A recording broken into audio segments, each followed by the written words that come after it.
Okay, welcome to a new video. In this video, I will be solving some Java basic exercises. So w3resource.com/Java exercises has I think 150 basic exercises here. In this video, I'll be doing the first three. They're very basic, very beginner. So if you're very new, this video should be pretty nice for you. If you're not new, then this video is probably not for you. However, if you guys are interested, I could do all 150 of these, maybe one per video or two per video. I'm not sure. If you're interested in that, please let me know. Anyways, for this video, I'll be doing the first three because they're so short and so easy. I'll just do all of them or three at once. So, exercise one is write a Java program to print hello on screen and then print your name on a separate line. Okay, so we're gonna make a new class. I have my project set up and on my class. So this is print hello, right? Let's just call it like this. Let's create a main function. PSVM if you're using IntelliJ generates the main function for you. And then let's make a separate function. So because this the result of this function is state independent, the result of the function will be the same no matter what. You should make the function static. And what is the question? Write a Java program to print hello on screen and then print your name. So it's doing two things, right? Print hello and name, right? So what I'm looking at here is two different things. First of all, I want to print hello, like this. This is always the same, but then on a separate line, I want to print my name. So name. Now I want to make it as dynamic as possible, so I don't really know what my name is yet. So I'll have a variable in my function where I can give a name and then it prints the name. So let's call this function print hello and name. And in the example we used Alexandra Abramov, so let's put that in as my variable. And then we should have solved the problem here. So as you can see, expected output is hello and then the name. So what we did here, we call our function, and our function first line prints hello, and our second line prints the name, which we put in here. Second problem is write a Java program to print the sum of two numbers. So let's make a new class. I'll just do a separate class for every problem so we can track them.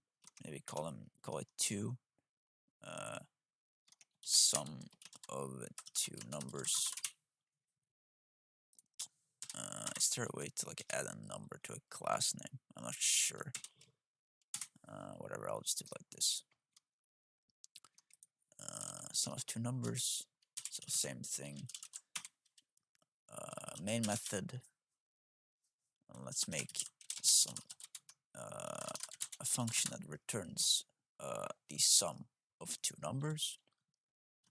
Call the function exactly what it is: sum of two numbers.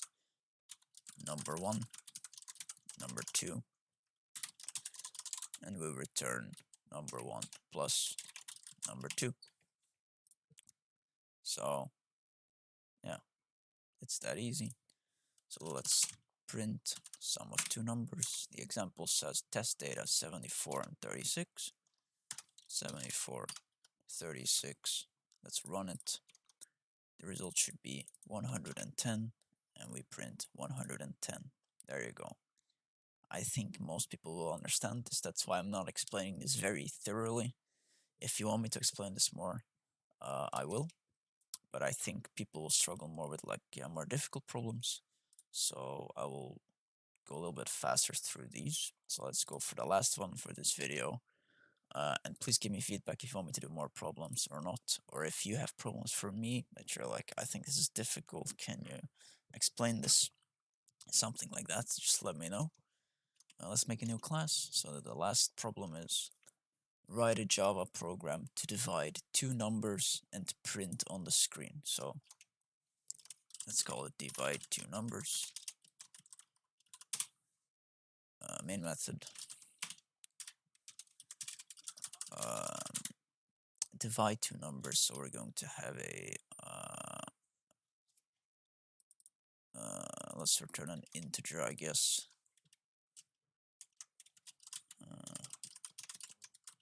Divide two numbers, number 1 and number 2. Now always give descriptive names. I want to be able to see the function, or read the function, I mean. So I read divide two numbers, then I'm expecting to put in two numbers, and I'm getting the result of the two numbers, right? That makes sense. Now what am I putting in? I'm putting in number 1 and number 2. So you could put X and Y or A and B here, but I think now this actually explains what's going on. So we will return number 1 divided by number 2. Now, note that if the division is like 5 divided by 3, then obviously it's not an integer, so we'll actually get an error here. Our program will fail to compile. So we could make this a double, but I mean, I don't think it really matters for an exercise like this. It's not really specified. So we will just do, we will do it like this. Divide two numbers, test data is 50 and 3. And we get the result 16. So these were the 3 problems for now. In the next video, I will continue with 4 and 5, or maybe I'll just 4. I don't really know what you guys prefer. Just let me know. And yeah, thank you for watching. If you liked the video, please like and subscribe. Please leave some feedback so I know what kind of content you guys want. Preferably in Java. I think I made most videos in Java right now, and I think I should stick to that. I can do other languages another time, maybe. But yeah, thanks for watching, and I'll see you in the next video.